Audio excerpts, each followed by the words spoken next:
Hi, good afternoon, everybody. Thank you for tuning in to GNG, Gil and Gurpreet's live show. Today we have an amazing guest, Kyle, who actually has a podcast called Rebel HR Podcast. Gil has been a guest, and mine is still in work in progress because we've run into some hiccups. But Kyle, welcome. Such an honor to have you. And by the way, I really love your podcast name, Rebel. When I first saw it, I think it was through Gil. I saw it somehow, and I was like, "Wow, what an amazing name, Rebel." It fits your style for sure. Definitely not the mainstream. I appreciate it. Thanks for having me on the show. I'm really looking forward to it. Okay, so let's dive right in because our segment's only 30 minutes and we always end up having a lot of things to talk about. And then since today's my favorite topic, HR, how to build an HR department from scratch, ground up, or starting an HR department, my favorite topic. Kyle, so you, from our understanding, from our conversations, you've actually have experience building not just on a national level or a city level or just a state or province level. You've actually built global HR department. So you want to shed some light on that? Sure. Yeah. So, appreciate the opportunity to share a little bit of the story and it's just awesome to sit with both of you here. Love what you're doing and the work that you're doing in the HR space. So maybe a little bit and representing the flag. Yeah. Completely intentional. We're just going to go with that. So nice job, Gurpreet. So I am a United States citizen. And so my background, I am a completely accidental HR practitioner, as many of us are. I went to school for business and marketing, actually, of all things, because I considered it was really pragmatic. Number one, I thought business, I could probably get a job in business. One way or another, it was broad enough. But I chose marketing because I thought, marketing is really interesting because it's kind of like the psychology of business. How do you get people's hearts and minds to purchase your product? And for me, that the kind of the psychology of business was always the thing that was interesting to me. So my first job out of school was working in retail, and I worked for a retailer in the States, and they had really fancy job titles. I was an executive team leader, which meant that I was an assistant store manager, and I was mopping up messes on the floor, and at one point cleaning silly string out of the bathroom. And everything else in between. And I started in operations and learned how to lead by running an apparel and accessories department, as well as kind of overseeing the guest experience within the retail store. Things like making sure products were on shelves and that sort of thing. And really went through my paces as I was 23 years old, leading teams of upwards of 50 people, had no idea what I was doing, totally learned on the fly, like many leaders do. But there was one area of the business that I got a mentor, and he was in human resources. And I started to learn from him, started to see what the job was. And I thought, this looks pretty interesting. And so I kind of fell into it that way, did that for a number of years. I consider that experience one of the most formative because I really learned what good looks like as it relates to HR, and all the best practices that organization had were exactly what I've continued to try to do at the other organizations I've worked for. So went from retail to manufacturing. And manufacturing is a little bit of a different animal than retail. The best part is there's no customers walking into a manufacturing plant, so a little bit easier to take that variable out. But that doesn't mean that the problems were any easier. And so I worked at a great organization. I was actually a cabinet manufacturer for a number of years.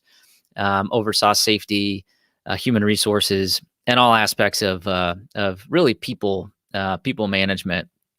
And again, I kind of learned as I went. The biggest challenge at that organization was the fact that HR was considered the police. And so, you'd walk the floor and people would, turn the other way, or people would be talking and you'd walk by them and everybody go, shh, shh, shh, HR's here, be quiet. You can't tell that joke. It's HR doesn't think it's funny, that kind of thing. And so a lot of that work was really just trying to humanize what HR is and what HR can be. And then I had an opportunity a few years ago to join my current organization, which is a global manufacturer. We make capital equipment for the agricultural industry. I live in Iowa, which is in the Midwest, and ag is our primary economic driver. So a lot of us work in ag industry. And so through that organization, I came into a company where they had HR, but HR's function was primarily payroll, benefits, and a little bit of legal compliance. But they had absolutely no focus on some of the more what I would consider new school HR things. So, something like an employee engagement survey, that wasn't anything that we were ever going to do or hadn't thought of doing in the past. Talent development, career mapping, something as simple as annual performance evaluations was a foreign concept in many of our locations. And yeah, it was an international company with diverse cultures and backgrounds, and also a company that grew by acquisition. So not only did we have that diversity, we also had diversity of business unit and history and heritage within the organization. So kind of a crazy and exciting spider web to work through. And that's what I've been working on ever since. So it's HR. I tell people HR is a journey. And if you ever think you're going to get to the end of it, you're kidding yourself. The only end to HR is when you actually retire. It's funny you started out in marketing because you considered it the psychology of business.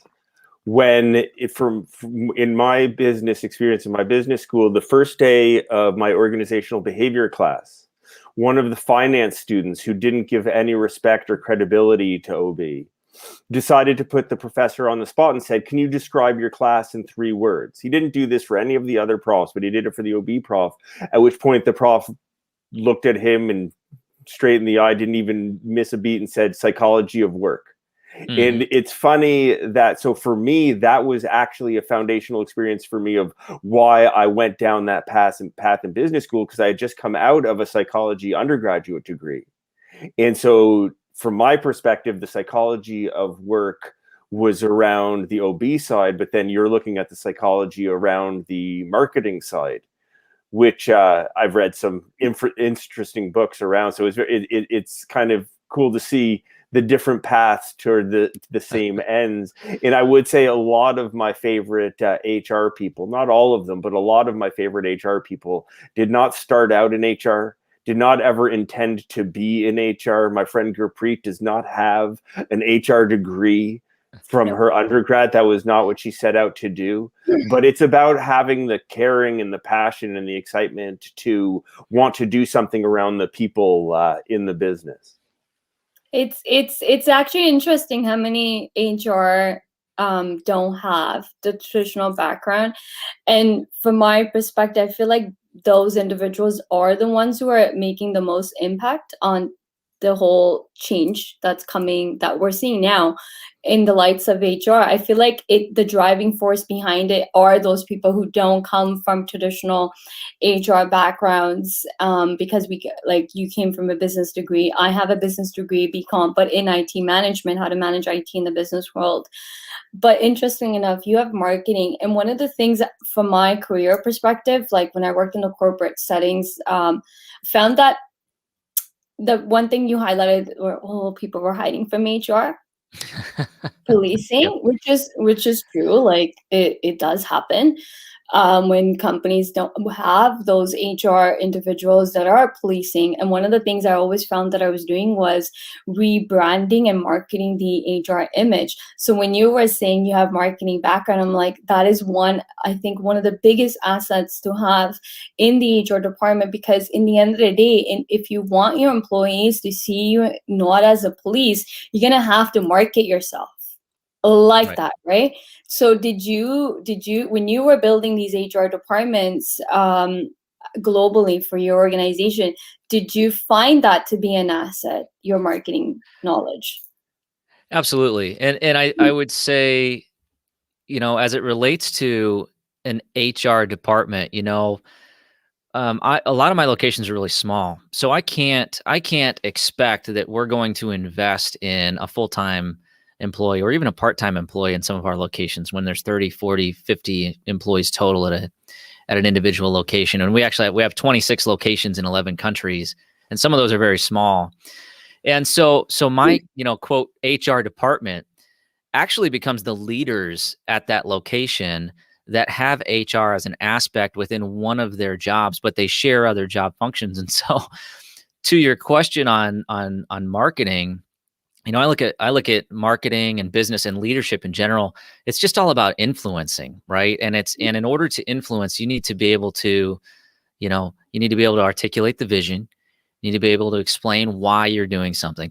And then you need to be able to get people aligned to go the direction that you need them to go. And so that, as we talk about like starting an HR department, I think the best part of my experience with my company is the fact that it wasn't broken. I didn't come into this big flaming mess. I mean, there were challenges and there were things that we had to fix, but it was much more about just gathering people's energy and focus and getting them aligned towards a common goal, as opposed to putting together this big overarching, mammoth HR approach. And so my approach was really, really rooted in my background is pragmatism and like Midwest, like roll your sleeves up stuff. So here was how I approached it. I when I walked in the door at my location, I started off by building relationships. The only thing I did for the first 30 days was talk to people and listen and learn and take notes and just understand. I have no idea what I'm walking into. I need to listen to my internal experts. And what I found through my initial assessment is we're already doing a lot of great things. A lot of my locations, because they're small, they feel like a small business. Friends work together, hang out on the weekends, go grab a beer at the bar after work, go to their kids' graduation parties, go fishing and hunting. It was a very familial culture. And so, and that was consistent, even though we were very, very different around the world. And so it was really just more about respecting that heritage, kind of retaining that culture as much as possible, while thinking about, okay, what are some common sense, like really simple things that we could do to slowly start the ball rolling the right direction. And so it was something as simple as, putting out a better communication strategy so people actually felt connected to the central organization. So when somebody gets promoted, let's put a notice out. Simple tasks like that. When a job opens up, let's post it so people can internally apply, as opposed to, putting it on a website and hoping that somebody sees it. Let's target people who we find have high potential, and then let's help them achieve their goals. And just through some of those actions, what I found is the complete opposite from the experience where people are hiding or going away. It was actually like a vacuum, and people were like, help me. Oh, you're doing this and this. Please help. You can help me with this problem. Please help. I've got this employee who's got this medical condition. Please help me with a leave of absence. Things like that, where people were doing their best, but they didn't have the expertise. And I, quite frankly, I just leveraged that for the first year or two just to build credibility and clout within the organization.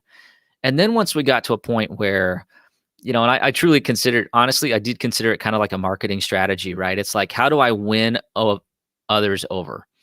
How do I show them that I truly care? I'm here to help. I'm not here to be the bad guy or the police or shove a handbook down everybody's throats and say, comply or else. It was much more of a collaborative approach. And then once the momentum started to build up and the requests started to overwhelm my capacity personally, then the business supported investing in other individuals to help support the initiatives, and organizational design to help support a more centralized support structure. And that's where we're at today. So we're very much still very early in the journey. On a more tactical level, as it relates to some of the HR. But I want to interject for a second. Sure. You did something you leverage marketing strategy, but the biggest thing you did was what many people fail to do in HR. A lot of HR departments that I've come across, a lot of people even today fail to do this one aspect that you did, was you basically took the approach of everybody in the company is your customer. So Right. let me hear them out. Let me hear what their needs are, what are their concerns. And then you became like that customer support. You became the support for your organization, for everybody. So like a manager needed help with an employee for leave and absence. They don't know what to do, but you do. So you became their ally. You became their friend. You became the support so that everyone can function smoothly, right? And that is, and I always say this, that is the objective of HR. We are the backbone of the organization, but sadly, too many people go into policing. And I've had employees tell me the same thing. Well, you're the opposite of all the HRs we know, because it's always like, police, right?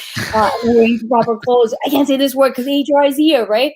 And I've worked for manufacturing where people are using the F word like it's nothing. And I was like, I don't care, right? Like dropping an F word doesn't mean you're like disrespecting, but it was called a shop talk, right?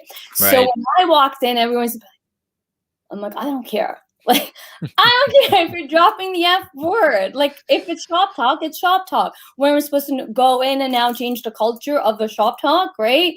But I found the same approach. If you go in, and I think a lot of HR people don't do this, and I think a lot of HR people undervalue the power of just being out there talking and building those relationships, because that is the key for you to be successful in your role. And if you really want your organization to value HR, is exactly what you did, right? Absolutely. And they were now willing to invest resources for you, no?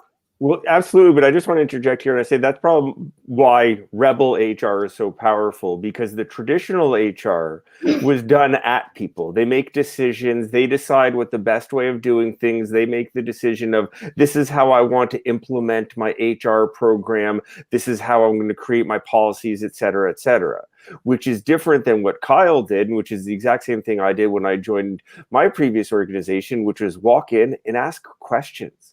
You don't know what the environment is until you A, understand your user, and B, build a relationship where they're actually going to be honest and thorough with you with your answers. Yeah. Then the feedback clearly that Kyle got was, yes, we recognize your value. Now we're going to ask you for lots and lots more things. Because that's one of the double-edged sword there, is that HR, and I mean, we've all seen it historically, as HR trying to prove its value, prove that it's not a cost center and everything, and desperate for people to come to them with issues. But when you do it well, like Kyle has, and been user-centric and said, okay, I'm trying to help create the right environment for you. I can't do that based on what I learned in my SHRM or CHRP certification. I need to do it based on what's actually happening here.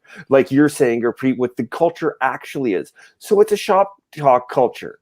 That's not what's important that I need to change. And you only find out what you really need to change by getting under the hood, gaining their trust, gaining their influence, and finding out, yeah, sure, they're dropping F-bombs, but their real problem is that their manager doesn't provide clarity for their work. Their real problem is that their manager doesn't trust them, whatever it might be.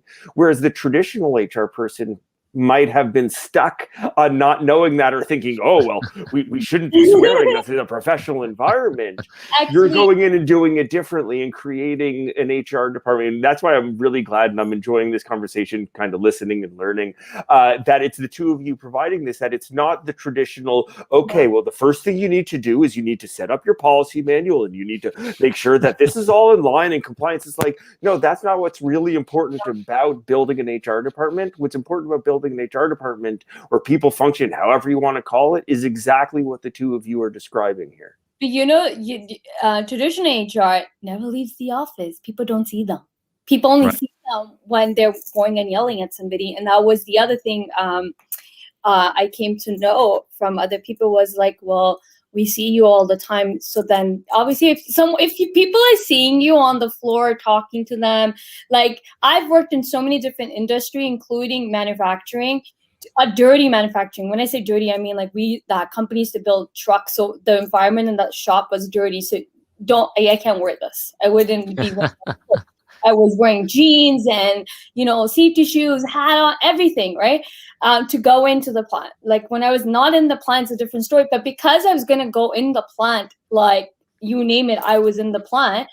There's no point in me wearing nice clothes because they're getting dirty. But one of the feedback was we never saw HR. But you are one person that's in this company we keep seeing regularly, but previous HRs we never saw. And I think that was always the disconnect. I had a great mentor right off the bat in my HR career that showed me that. So I led by him and I carried that on. And the biggest thing, I love what you did, where you went into an organization and started talking. You weren't there to be like, I'm HR, so I know that. Now we're going to do this and we're going to do this, and just have this whole hit list that you need to do. And I think that's where a lot of HR people fail, because they go into this. And this is why the people who don't have HR degrees are the best, because we have business degrees. So we're looking at the business, saying what's best for the business is, well, you can't make any changes unless you know what's happening first, right? Go and start having those conversations, learn how the businesses run, how all the rules. That's what I used to do. I used to go in. I never used to go in and say, we're going to do this, we're going to do this, we're going to do this. Why? I don't know. You're going to tell me what's happening here, right? Let me first even learn the business. How does even each job works? How does, if it's manufacturing, learning each stations, how does all this integrate into, producing a quality product and all that stuff? In the end of the day, if we don't have sales, we have no company, and then we'll all be losing jobs, right? So everyone function is really important. And I found that when you did what I've done, exactly what you've done, but so many people don't do this one basic thing. I don't care what your title is, but I think it's important. If you have HR, I feel like HR needs to do this more, is don't talk at people. Listen, hear them, and then come up with solutions. But then even when you're coming up with those solutions, run them by the people that are going to be impacted by it to make sure it's even the right solution to be implemented. Right. Hey, we're going to do this. What do you think? What do you think about that? That's a novel idea, right? So I want to touch on a couple things that you said. So the first thing I would say is I had a really great mentor early on at my first manufacturing location. And his comment to me was like so earth shattering at the time, but now it just makes perfect sense. And he was like, we focus on what we call internal customers. So it doesn't matter, how we, what role we play. Everybody within this organization, when you're in HR, is your customer. They just happen to be internal instead of external. And that was a total mindset shift for me in HR. But I think the other thing that you touched on that's really, really important is you've got to know the business.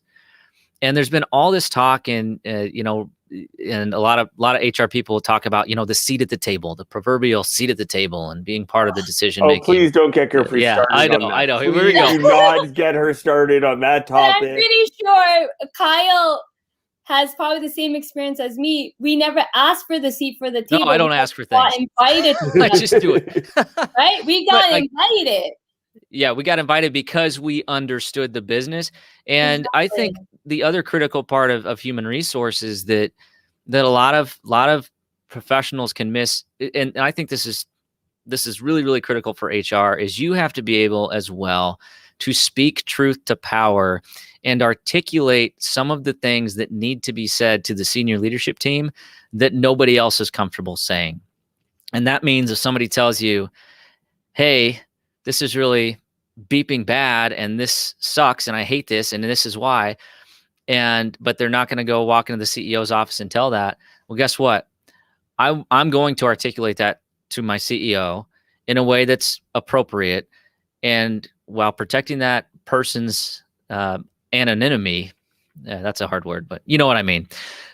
But protecting that person, but delivering it in a way that helps the business win, because they're understanding from top to bottom the employee's perspective versus whether they were working in a vacuum, right? And so I think, like HR, I just view HR, it's like the connective tissue of an organization. So you need to make sure that the people at the top are hearing everybody's voice and not just their own voice in an echo chamber. You also need to be comfortable enough with how the business operates so that when you are bringing feedback to the leadership team, it's relevant and it helps them make better decisions. You know, if you're the person that's just saying, oh, this person's complaining, but it's not really productive and it doesn't really inform the business strategy, then you're just going to be a complainer.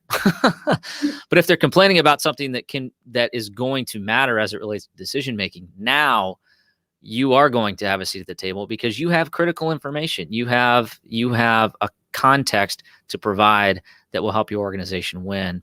And ultimately, I have the list of all the different programs, right? And you can Google HR strategy and pick out every single, those lists exist, but what really matters is what you do with it. And so, my approach is keep it simple, keep it high level, stay nimble, and serve your customer. And as long as you do those major things, the actual tasks and tactics that you use within your organization may be completely different than what I do, but they should be informed by where you want your culture to go and where your business needs to go as it relates to your people.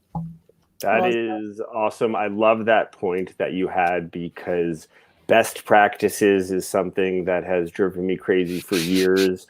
And the way you get away from that is exactly like you and Gurpreet are talking about, is about listening. Because if you actually listen to your people, you'll know which of the best practices to use, how to adjust them and alter them for your environment.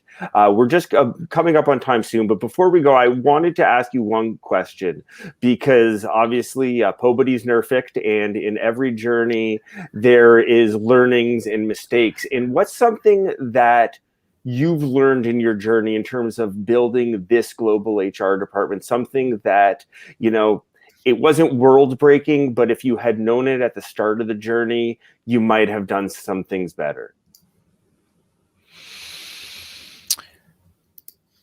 I am an eternal optimist. And so I tend to gravitate towards others. If I reflect on the journey that I have gone through, I would be much more strategic and thoughtful about engaging those who did not share my optimistic view of the world, and invested in those relationships and taken more time to understand the context. Because, if I think about some of the missteps and some of the maybe challenges that slowed down progress, it was because I wasn't listening to enough of the right feedback, positive and negative. And so I would say, and I think that's a product of the halo effect, and we all have it, and we have to continue to be mindful of it. But being open to some of those opinions, I think just that would have expedited the journey for me. And calling out and learning about your own biases. That's right. That's excellent. Kyle, thank you so much. There's probably a lot more we could go into. We may have. What do we got? 4 hours left? As much as I would awesome, love guys. to, we do need to respect everybody's time. I want to thank Gurpreet for wearing the right shirt to keep Kyle welcome on the show. It's a dress. It's a dress. Oh, sorry, my apologies. For I know you can't tell. Yes, exactly. I can't see that at this angle, but it's a wonderful dress. Kyle, that was HR being inclusive. I'm including our Kyle guest from US, so I gotta represent. Thank you. That's not the truth, though, guys. It's just a fluke. And you guys are great. Pointed out that I was wearing American colors. I was like, oh, how fitting. It's where the eye first went. It was just like right there. USA. Thank you, Kyle, so much for coming on. And I'm pretty sure we can talk forever. That's always the case when we have guests. We're like, oh my God, we can talk forever. Even if it's me and Gil, I'm pretty sure when we start getting into it, the heart of the topic, it's like, oh my God, we have to end the segment. I get it. Thank you so much for coming on. So Thank how you can both. people connect with you? You can check out the podcast. It's on all the major podcast players, Rebel Human Resources, or Rebel HR for short. Check that out. Otherwise, KyleRoed.com. You can get connected. I got a couple blogs out there, and et cetera. But I would love to connect, and I just love to collaborate and connect with like-minded people. So thanks for having me on, guys. No problem. Thank you for joining us. So on that note, we will be ending our segment. So next week, we'll be here back at Wednesday, 1:30 p.m. We do have another guest coming on, so we'll announce that shortly. So tune in every Wednesday. This happens every Wednesday, GNG live show, Gil and Gurpreet. If you want to be a guest, please feel free to reach out to Gil or myself directly on LinkedIn. Thank you so much. We'll see you guys next week. Bye.